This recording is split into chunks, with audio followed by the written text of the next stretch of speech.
ওই যে চোর, ওকে শক্ত করে ধরো যেন পালাতে না পারে। এ কি সর্দার, এ তুমি কাকে ধরে এনেছো? এ তো আমাদের বলাই।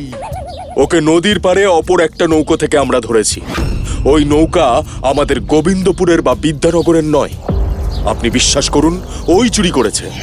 জমিদার মশাই, বিশ্বাস করুন, বলাই এ কাজ করতে পারে না।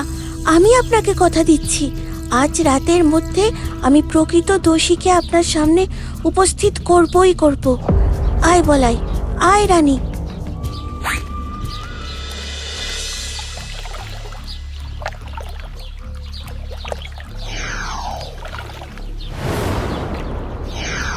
পাশের নৌকোয় তো বিদ্যানগরের পতাকা উঠছে, কিন্তু এই নৌকাটায় কোনো পতাকা নেই কেন?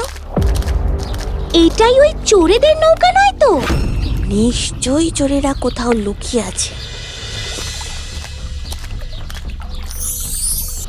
ভিতরে আমি দুজন দস্যু দেখেছি, যারা ছবির মধ্যে ঢুকে গেল। চল ভেতরে যাই। এই ছবির মধ্যে লুকিয়ে আছে ওরা, কিন্তু কি করে ধরবো ওদের?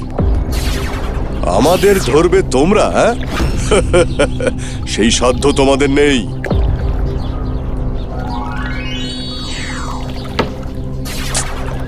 এখান থেকে বের হতে না পারলে সত্যিটা জানাতে পারবো না জমিদার মশাইকে।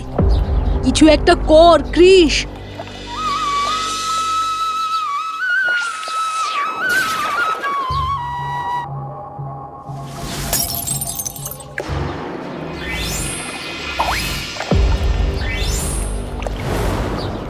এ কি, ওরা সবাই কোথায় গেল?